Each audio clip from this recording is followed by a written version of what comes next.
first guest of the day. He is probably still on cloud nine. I'm so jealous of him. His beloved NFL team has punched their ticket to the Super Bowl. He was actually in attendance on Sunday as the Seattle Seahawks defeated the Los Angeles Rams. He is the pride of Seattle, Washington. He's the one and only Michael Chiesa, who is kind enough to join us right here. Now, there he is. Look at this guy. Look at this guy. Is that a Jackson Dart jersey? No. Oh, come on, buddy. Oh, Cooper Kupp. You're going with Cooper Kupp. Eastern Washington University. Yes. Wenatchee's finest, dude. Yeah, big Cooper Kupp guy. Congratulations. I'm very jealous. I'm very jealous, Mike. I'm very jealous, I have to say. You got to be there, man. I saw the video. You were there. Look at you. Look at you going nuts. Hey, and there's a part of my tradition, too.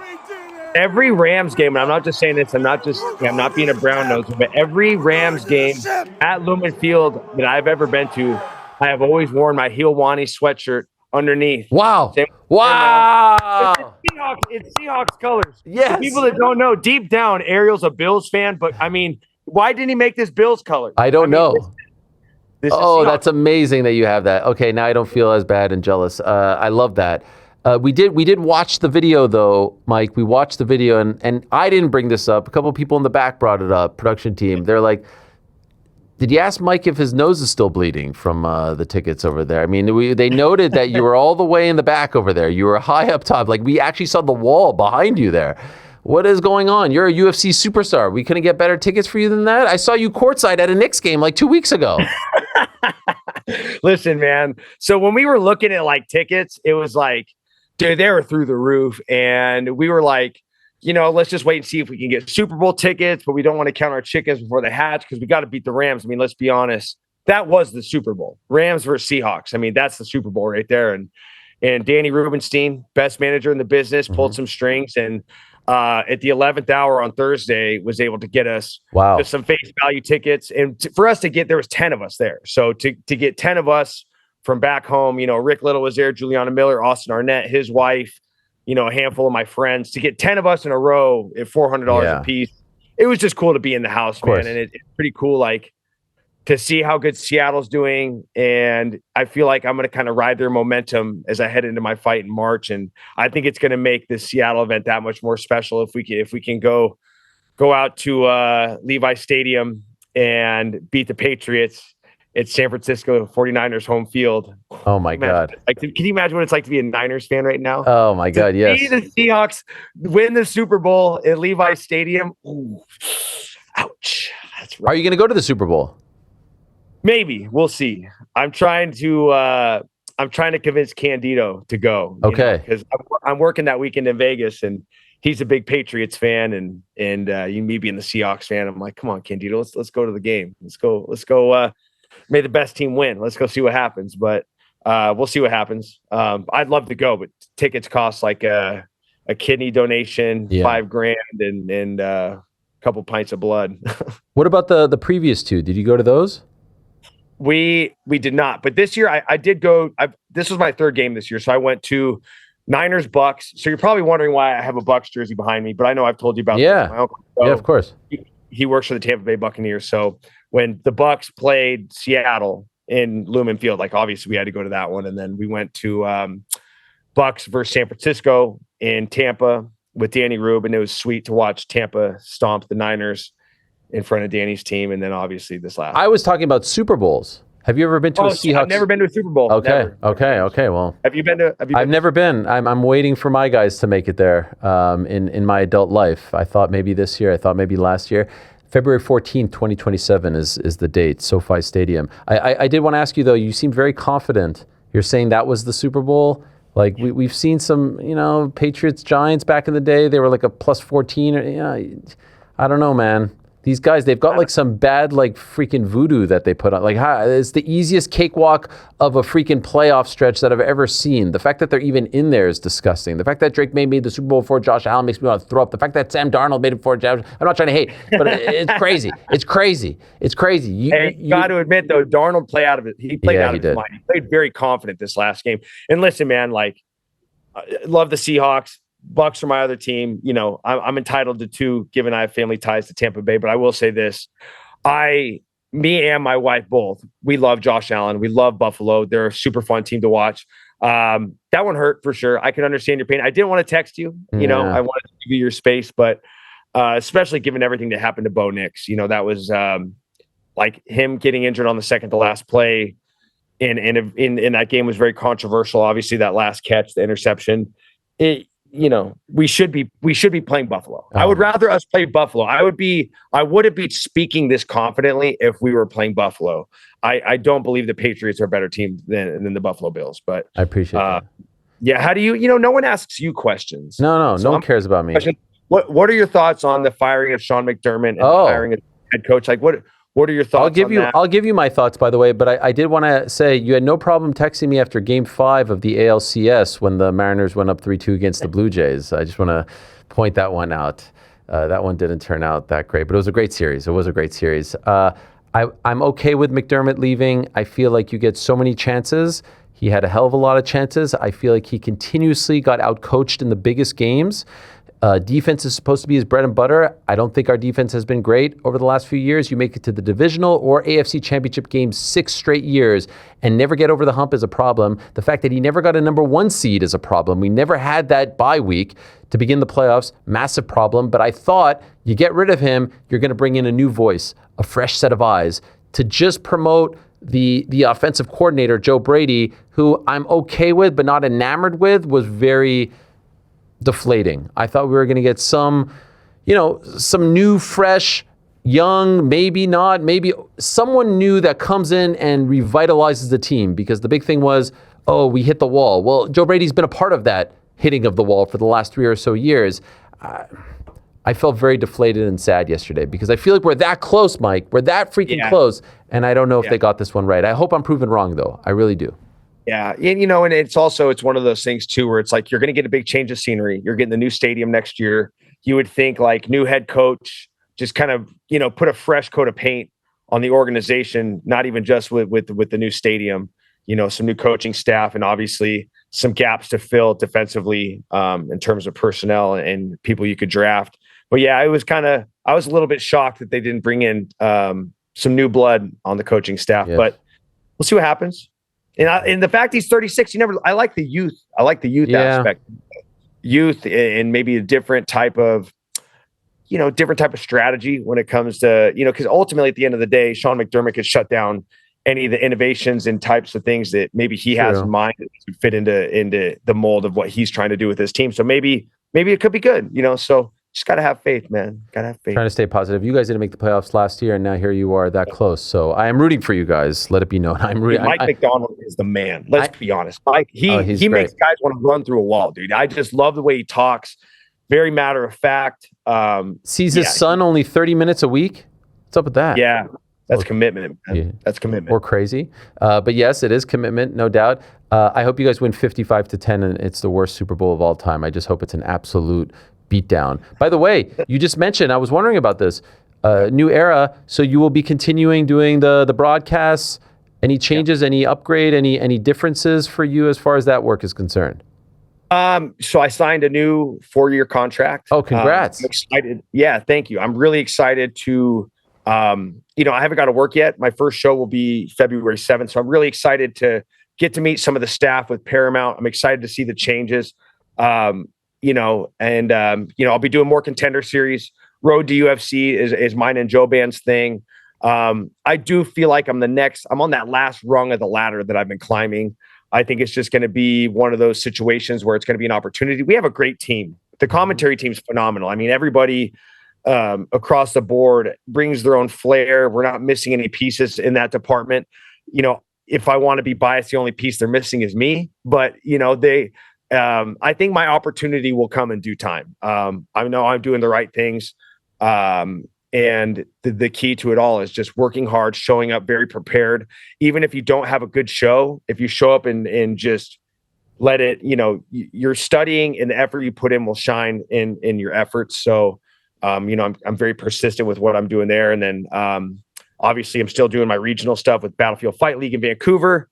And then recently, I was working with LFA in the past, kind of jumped ship, I still love Sven and Ed and all the guys at LFA. They're still my family. Those guys are awesome. But I've been working with CFFC lately, and it's great because the first show I ever commentated was Venator FC2 in Milan, Italy with John Morgan. So I'm working alongside JMO and the guys over there. They got a great crew. So, I'm getting my reps. I'm having fun, juggling 2 careers, and it's been great.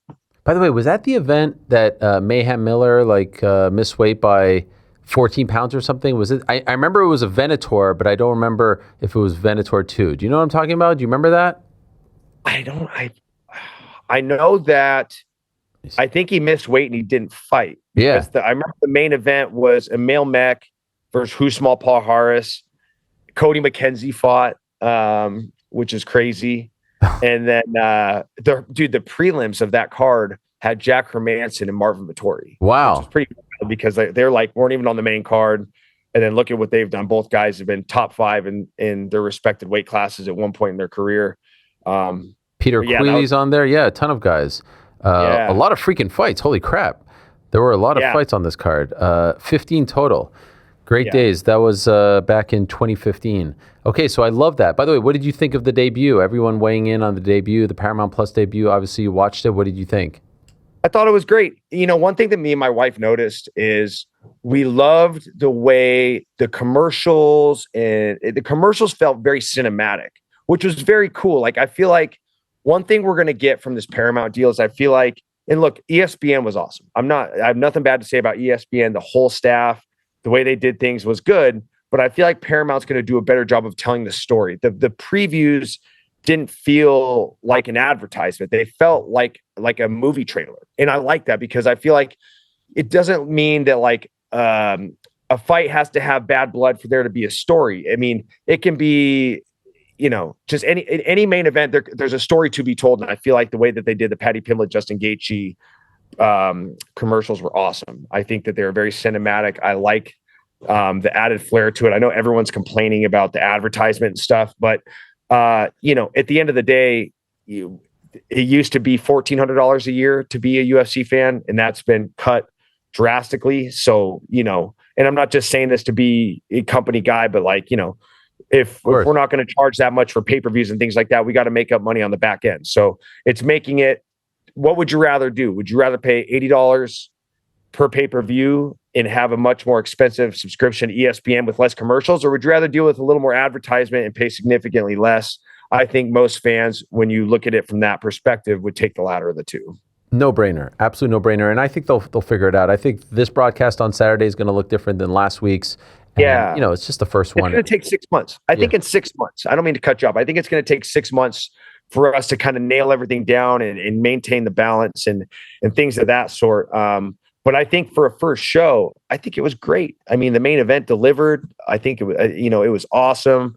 It was good. I think we're getting off to a really good start with Paramount. One question on that event, and then I want to transition to your fight.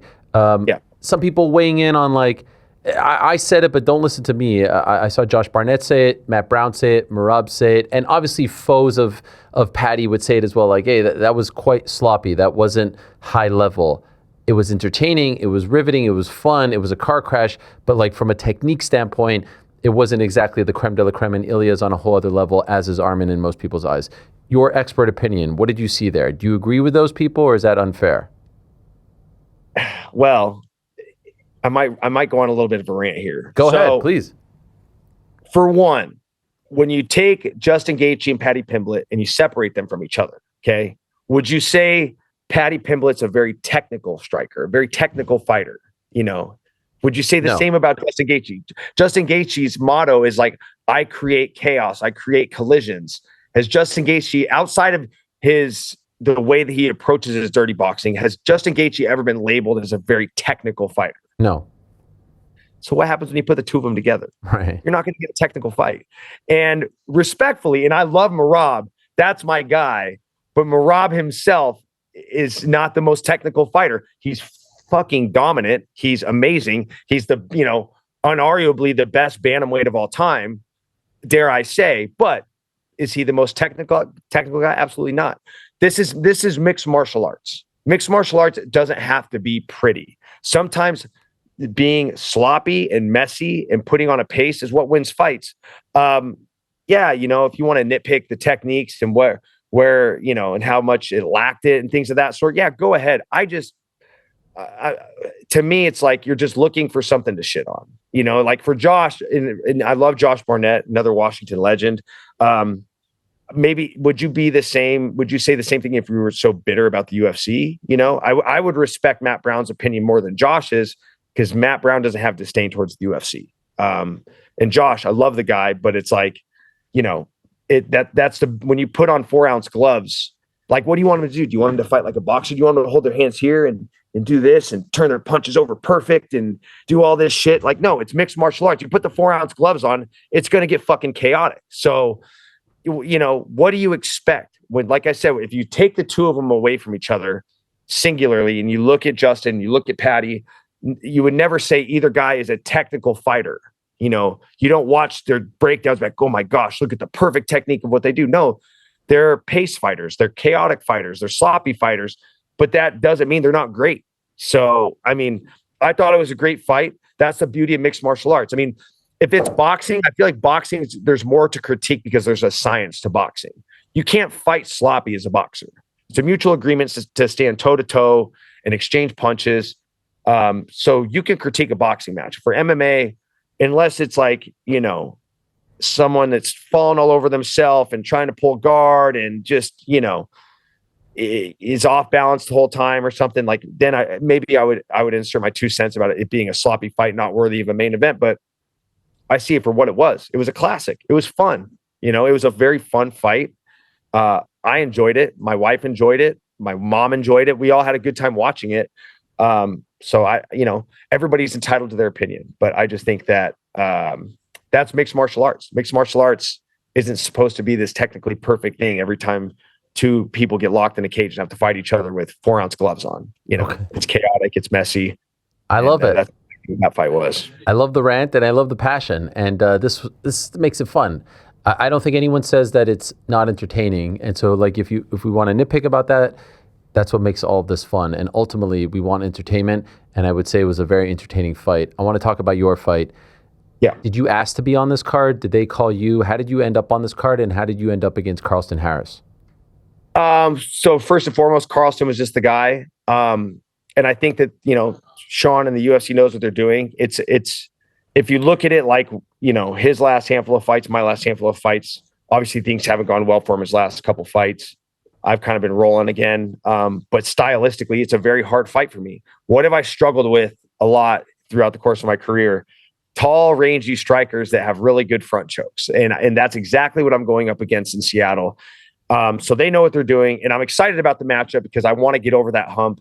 You know, if there is a fight that still kind of haunts me a little bit, it's the Kevin Holland fight. I don't feel like I fought to the best of my ability. And I feel like I can kind of put that behind me. If I can go fight a tall, rangy striker that's got a good set of front chokes, I feel like I can lay that one to rest and move on, you know. But the Seattle thing, you know, last year, it just didn't pan out. You know, it's historically for me, the times that I've tried to fight in succession, you know, 3 fights in 6 months, it's never been well for me. And last year, you know, I get done with the Max Griffin fight. Immediately after the fight, they're saying, hey, you know, Seattle, how do you feel? I'm like, yes, let's go. Then we're struggling to find opponents. And then I'm trying to get my feet underneath me to start training again. And my body's just not doing what I needed to do. I could tell I needed more time to recover.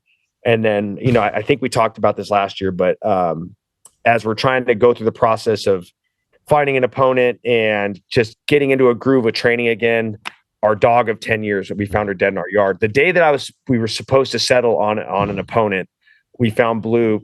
She had passed away in our yard. And I called Sean and told him, and he was just like, dude, and I have a good relationship with Sean. We've known each other for a very long time. He was just like, dude, it's not in the cards for you. I know you want to fight in Seattle. He's just like, this is not this. I'm going to do you a favor. I'm pulling you off the card. Like, they had saved me a spot and I was upset at first, but in the end, it was the right thing to do. And I was very sad. You know, I was sad because I thought that was going to be my last opportunity to fight at home. I didn't think that we would turn around a year later. Cause let's be honest, I'm on the very much the back end of my career. I just turned 38. I have, you know, most of my time is behind me in comparison to ahead of me. Right. So I just didn't think that this would come about so quick. But once I got to Seattle in February of last year and saw how well the event did and how much the fans really showed out. I mean, I'm not saying this to be like corny, but the 12th man energy was like there at Climate Pledge. And I'm like, dude, they're going to come back. They're going to come back soon. I didn't think it'd be a year, but I'm like, they're going to come back sooner than maybe they anticipated. Because for people that don't know, when you go all the way back to December 5th, I think it was December 5th or 6th of 2012 is when we had the Fox show, Benson Henderson versus Nate Diaz, Shogun versus Gustafsson, I believe Matt Brown versus Mike Swick, loaded card, key arena, everybody showed out. The fans were nuts, packed house, everything was sold out. But, then they tried to strike while the iron was hot, July 27, 2013, have another event, but they timed it wrong. They did it the same weekend as Seafair. There's a bunch of stuff going on. They didn't sell out. Demetrius Johnson versus John Moraga, you would think, the diehard Washington fans, Pacific Northwest fans, they're going to show up for Demetrius. But there was so much stuff going on that weekend. I think they only sold like 9,000 tickets. So that's why we didn't go back to Seattle for so long.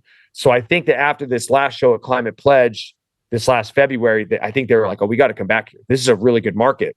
People don't know this, Ariel, but Washington has the deepest roots when it comes to mixed martial arts. The first UFC was 1993. AMC Pancration, the gym, Matt Hume's gym, I believe was started in 1991. So we've been like axe fighting championships, long running amateur circuit. Like our roots run so deep here.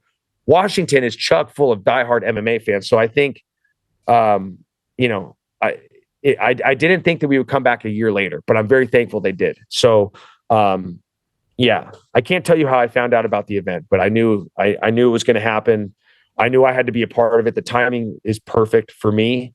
I'm really looking forward to this, man. It's going to be a big night for me. So you're on a roll, like you said. You've won 3 in a row, but it does feel storybook, and you say you're on the back 9. Is there any chance this is the retirement fight? God, that's a really good question. It's kind of hard to say, I think that'll be a game time decision. I don't know. I'd be a liar if it's not something that I've talked about with my family. It's something surprisingly, I was going to retire after the Kevin Holland fight. I thought that that was it for me. I lost my spark. I lost, I know my physical abilities were still there, but I just mentally shit the bed that fight. And I just thought that I lost my edge.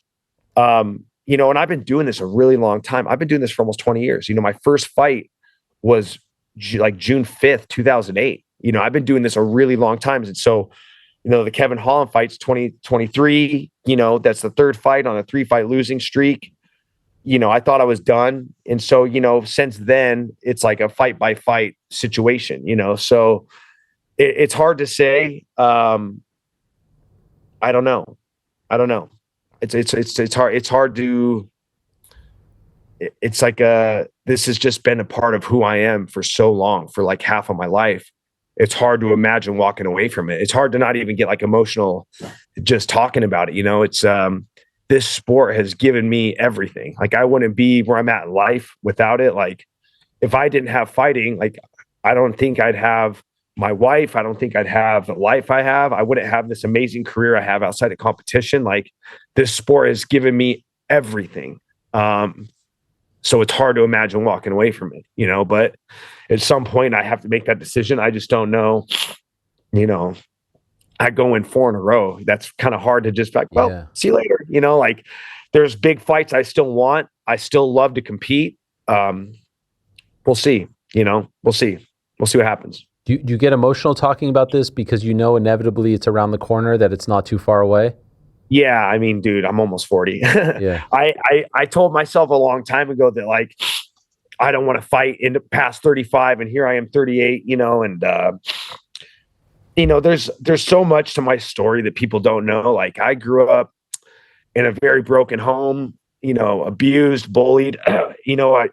What attracted me to fighting the first time I ever watched it, the first time I ever grabbed a VHS tape and watched UFC, was seeing like this really small, frail guy frail looking guy beating all these bigger guys. I'm like, that's just what I want to be. Like, what attracted me to fighting wasn't because I was a tough guy. It wasn't because I was big. It wasn't because I, got in a lot of street fights. I wasn't even really that good of a wrestler in high school. I was just a very frail, broken kid. And I just thought, like, I saw fighting as like my way out. I'm like, I want to be the opposite of who I am. And I'm going to force myself into this world. And it turned my life around. It gave me confidence. It turned into this, dude. Like it's my life. It changed me. It changed me for the better. It made me overcome a lot of my demons that I had to deal with growing up. And it's just hard to walk away from the thing that's given me everything. Like I said, like I met my wife at my Ultimate Fighter finale. Like, would I have met her if I didn't compete in mixed martial arts? I don't know. So the sport's given me everything. But at some point, as I know, I'm not going to walk away from it as a whole. I'll always be involved, but just like the competitive part, that's the hardest part to let go of. I mean, I'm sure, there's one guy when I listen to them talk about it that I relate to so much is Dustin Poirier. It's like, it's hard to walk away from that fighter side of you, that competitive nature, but I'm always going to be involved in the sport. I'm always going to be, at some point I'll be a commentator. I'm always going to be working the desk. I'll always going to maintain my identity.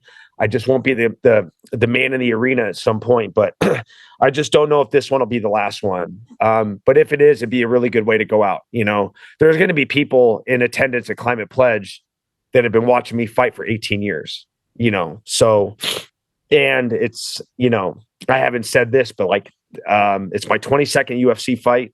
22 is my number. Wow. March 28th, that's my parents' anniversary. Wow. Like there's a lot of, it's a big special night for me. And the winning or losing doesn't matter, dude. It really doesn't. I've let go of that. So that, winning is everything mentality a long time ago. The win is done in the preparation. I'm just excited to make that walk, dude. I'm excited to make that walk in front of my people in my home state where it all started for me. This is where I started. I fought my first fight in Washington State. I'm excited to fight this next one. We'll see what happens. If I go win 4 in a row, it's got to be something big. It's got to if I've said it once, I've said it a million times. Everyone knows who I want to fight. And the fucking guy is avoiding me like the plague, So I would love that fight after this one. Colby, right? God, Jesus. Yes. I mean, dude, it was all laid out. It was all laid out on Ultimate Fighter. It was all laid out. Now I'm going to go from being, crying and emotional. Now you're getting me all fired up. You opened the door. This fucking guy, Ariel, Chael and DC pitched it perfectly. Let's have our coaches fight each other. Hunter Campbell was on board. Everybody's on board. Everybody loved it. Who didn't sign the contract? Wasn't me. Yeah. Dude's a fucking coward. I don't care what anybody says. The dude is a chicken shit. I don't care how much he wants to say. He hangs out in Mar-a-Lago and he sold out, MSG and all this bullshit. Like, you just don't want to fucking fight. Like, you just don't want to fight. It's just don't fight. I don't even know why they have a number next to his name. The guy doesn't want to fight. So, but I win 4 in a row. What will keep me around would be a big fight like that. Something big.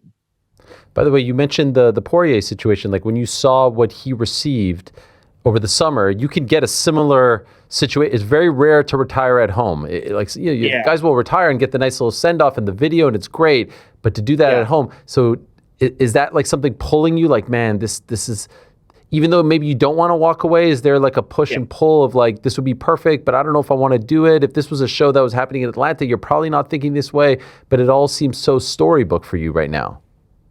Yeah, you kind of hit the nail on the head there. I mean, I even mentioned it last year, like talking to my wife, like, I'm like, hey, we roll from Max Griffin into this fight in Seattle. If we do it, like, this could be the last one, especially with how I was feeling, like rushing right into another camp, starting to feel like I'm kind of getting burned out. And like my coach, Rick, kind of hit the nail on the head when everything was said and done. He's like, I'm kind of glad that you didn't fight in Seattle, because I feel like what you would have had to put yourself through to get to that fight, we would have maybe it would have taken away another fight or two, and it definitely would have been your last one. But I told her, like, if I am able to will my way through this camp, this would probably be the last one. But I'm glad it wasn't. I'm glad I got to go out and fight Court.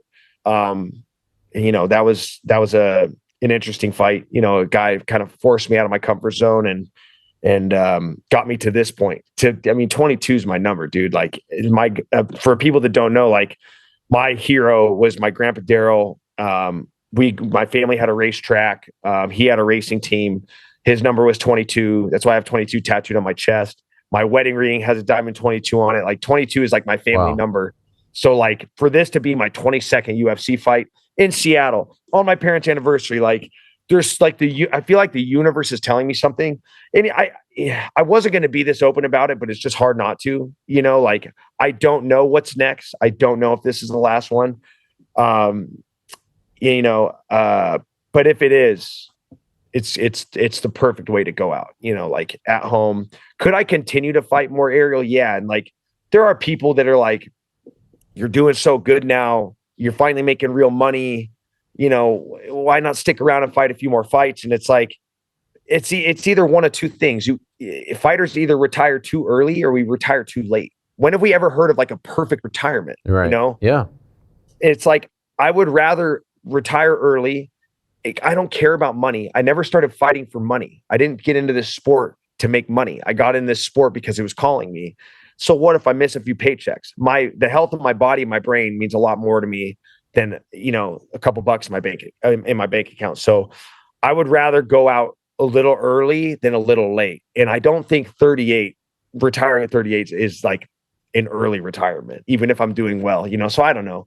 We'll see, man. I think that, what me and my wife talked about was like, we're going to make our decision when we get to that 4-week mark, when it really, we're 9 weeks out now. I think in the next month, we're going to sit down and be like, because that's going to be when camp gets hard. You get to that halfway mark, you're banged up. I'm already banged up. I already got a black eye. I've already kind of dealing with some little, bumps and bruises along the way. But I think that like when we get to that halfway mark, we're going to have a real conversation and make a decision, So my mom will be really thankful if I retire. I will tell you that. My mom is like, she can't wait.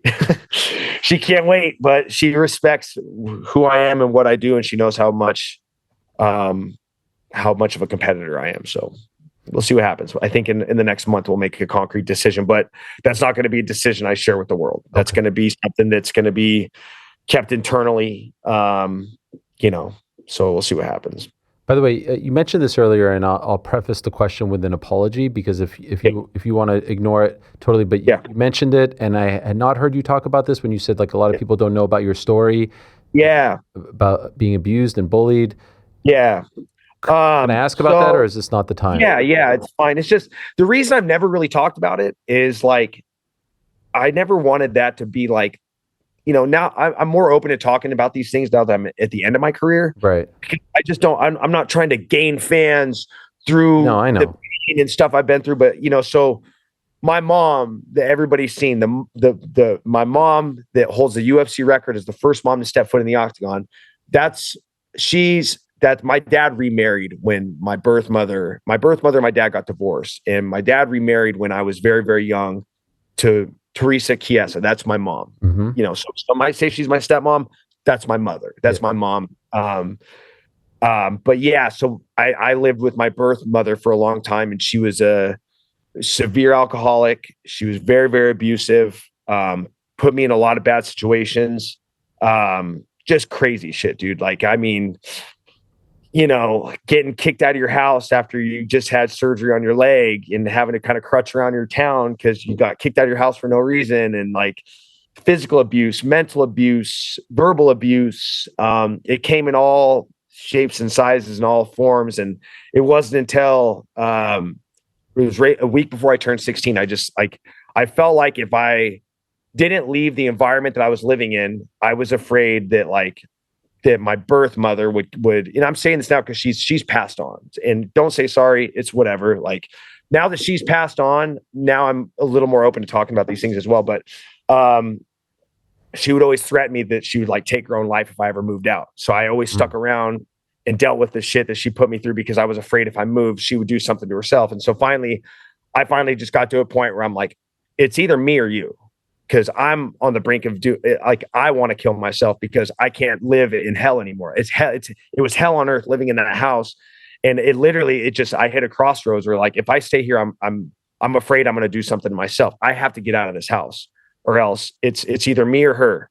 And so a week before my 16th birthday, I called my dad and was just like, I'm ready to leave. Like, I got to get out of here. So he came and picked me up, and I'm so glad I did, because moving in with him and moving in with my mom, who's my mom, that's my mother, and getting to move in with them, it changed me. Like, to be in a stable household, just filled with love and support, it just helped me kind of start to get my confidence back, and made me, it just changed me. It changed my life those last few years of my teenage years, moving from where I was to hell on earth into a stable home, which I should have done a long time ago. It changed me, but those are very trying times. And that's just not even the tip of the iceberg of the shit that I went through in the house, man. It was fucking nuts. I wouldn't wish it upon my worst enemy. I appreciate you shedding some light, and I know that it comes with scars, and it's very deep rooted. So thank you for sharing that, and I'm so happy that it worked out. But that's like what got me into MMA, is like I got broken, beaten, and battered my entire adolescence up till I turned 16. My foundation was shit. I didn't think anything of myself. I had no confidence. I was gun shy. I was bullied. I was so frail and broken, and like, that's what made me want to fight. Is I saw Hoist Gracie, little frail guy, beating up these big dudes. And I was like, I want to be like that guy. And I'm not saying like, if he can do it, I can do it. It wasn't a situation like that, but it was definitely like very motivating for me, where I'm like, I want to be the polar opposite of who I am right now. And that's what I need to do. And it wasn't until when I finally moved in with my parents, I got the confidence to the first day is the hardest day, to walk into an MMA gym by myself as somebody that's a polar opposite of anything remotely close to a fighter. If I hadn't moved in with my mom and dad, I wouldn't have got the confidence to make that walk into Rick's gym and start training and get to where I'm at now. By the way, you said, I don't know if I knew this, you met your wife at the Tough Finale that you fought in. So like, you're the man, you're like on top of the world, and she's just a fan there? No, so I was kind of dating this like a family friend of ours, and Kelsey's like a fight fan, and she was friends with this girl, and she was like, hey, like, we should go watch Mike at the finale. And like, Kelsey and I were just friends. Like, we met at the finale, and then we were like really close friends for like 5 years, like strictly friendship, nothing else. And then it was actually the Seahawks game in 2016. I finally gave her first compliment. We were playing the 49ers. Beautiful sunny day. I think it was September 28th. And it was the first time that I like gave her a compliment where I was like, God, your eyes look really pretty today. And like, when I said that to her, something clicked. I was like, wow, you're hot. I like you. We should date. And then like, from that point going forward in 2016, it was like full steam ahead for us. So we met at my weigh-in dinner. Wow. So like, when I say, like, I'm not exaggerating when I say like, dude, fighting has given me everything. See, there could be naysayers out like, you never won a world title, you didn't do shit, like whatever. I'm like, you know what? I won. At the end of the day, I won. At the end of the day, I have a beautiful wife I met through this, because of fighting. I have 3 homes in 3 states. I have a broadcasting career. I fucking won. It doesn't matter what happens in March. It doesn't matter when I retire. I won. At the end of the day, I did it, but we literally met at the Ultimate Fighter. I love that. You rizzed her up, as the kids say. Yeah, I did. Had to do it. Yeah, Seahawks, man. Seahawks, baby. Gotta love them for so many reasons, man. So many reasons. Well, I hope you have another reason to celebrate in less than 2 weeks. Yeah. I'm pulling for you guys. This was great, Mike. One of my favorite chats with you, and we've had many over the years. So good luck. Enjoy this training camp. Last one or not, I know how much this means to you to fight on this card, on this date, in that city, in that arena. So enjoy everything that comes along with it. Can't wait to see how it all plays out. And a note that Carlston Harris, I believe he has 6 subs. He's never been subbed himself. So, maybe something to strive for in the fight. Sure. You're the man, Mike. Thank you so much. And good luck with the broadcast February 7th as well. And I hope you go to the Super Bowl, because you will. I understand why Zach doesn't want to go, maybe, because he knows it's going to be a long night. But you guys will win. Yeah. So I'm pulling for you. Thank you, Mike. All the best to you. Take care. You're the man. There he is, the great Michael Chiesa. Emotional stuff there. Really appreciate him opening up the way in which he did. And that's going to be a great scene, March 28th in Seattle.